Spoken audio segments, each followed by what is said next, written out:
Люди никогда не меняются. Они, очертя голову, несутся навстречу всему неизведанному, запрещенному и чувственному.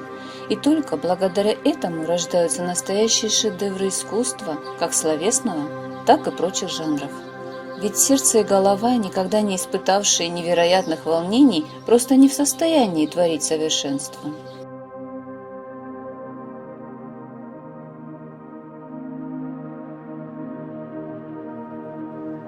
Неподалеку от проспекта Машинобели, на совсем маленькой улочке Каргаретели, стоит поражающий красотой стиля, окруженными окнами и воздушными контурами дом. Найти его довольно просто. Он – единственная необыкновенная постройка, окруженная серыми, ничем не примечательными зданиями.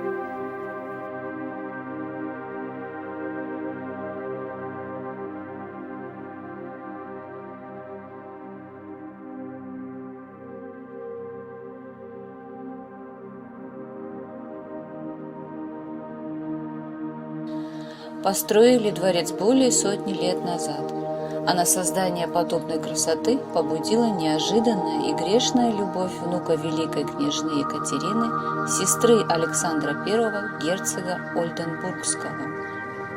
Герцог по службе оказался в Грузии в чине флигель-адъютанта. Жил в Имеретии. Стоит отметить, что внук Екатерины был довольно деловым человеком и принес много пользы, занимаясь своими, говоря современным языком, бизнес-проектами.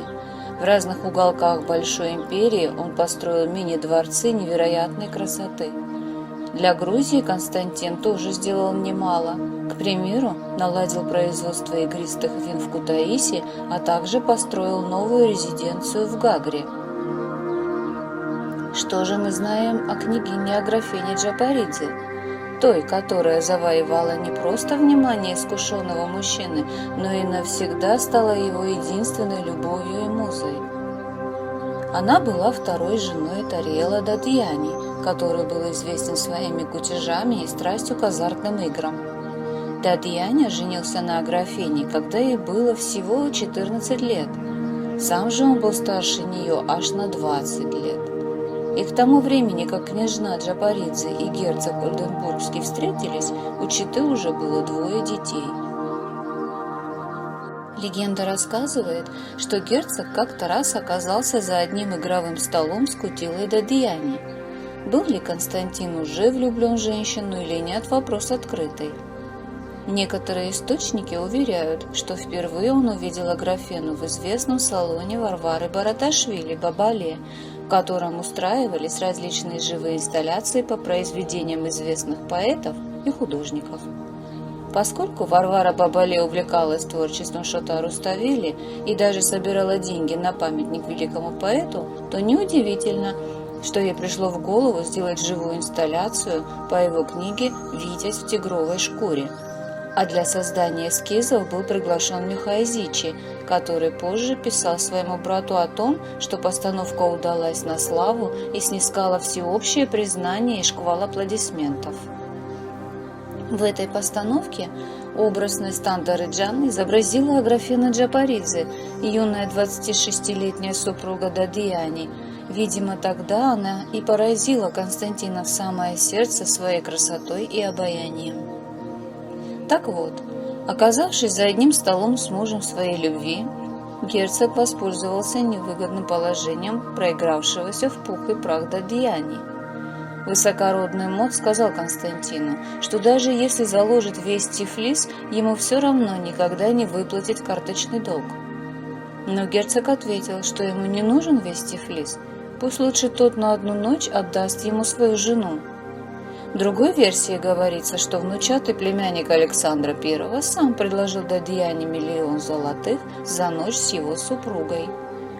Конечно, родственники и потомки князя настаивают на иной версии истории, мол, никто никого не продавал и не проигрывал, сама ушла неверная жена, соблазнившись богатством Константина. Ну, конечно, что же им еще говорить? Говорят, Аграфена выставила его высочеству свои условия. О чем вы там договаривались с мужем, меня не касается. Хотите, чтоб я стала вашей? Так подарите мне дворец, достойную обитель для ночи любви. Княгиня тянула время, надеясь отвязаться от поклонника, но принц колебался недолго и вскоре заказал проект дворца известному архитектору Паулю Штерну. Патриархальное общество разразилось скандалом. Все, кому не лень, покрывали грязью Аграфену. И было плевать, продал ли, проиграл ее недостойный муж, или она сама ушла от него в лучшую жизнь. В любом случае виновата была именно женщина. Однако благородный Константин Ольденбургский не собирался просто воспользоваться щекотливым положением бедной женщины. Пренебрегая всеми слухами, порицанием общества, он предложил ей руку и сердце. И вся эта история, которая начиналась с великого скандала и непристойного предложения, закончилась счастливым браком, в котором родилось 6 прекрасных деток. Супруги жили и в Петербурге, и в Кутаиси, бывали наездами в Тифлисе, где строился тот самый великолепный дворец на Новосадовской улице, которая сейчас именуется Каргаретели. Завершилось строительство дворца в 1895 году. Но, как и владельцам, дому пришлось пережить немало потрясений. Точные даты его разгрома, запустения и периодического воскрешения неизвестны. Хроники сообщают, что в 40-х годах XX века в доме открыли интернат для глухонемых.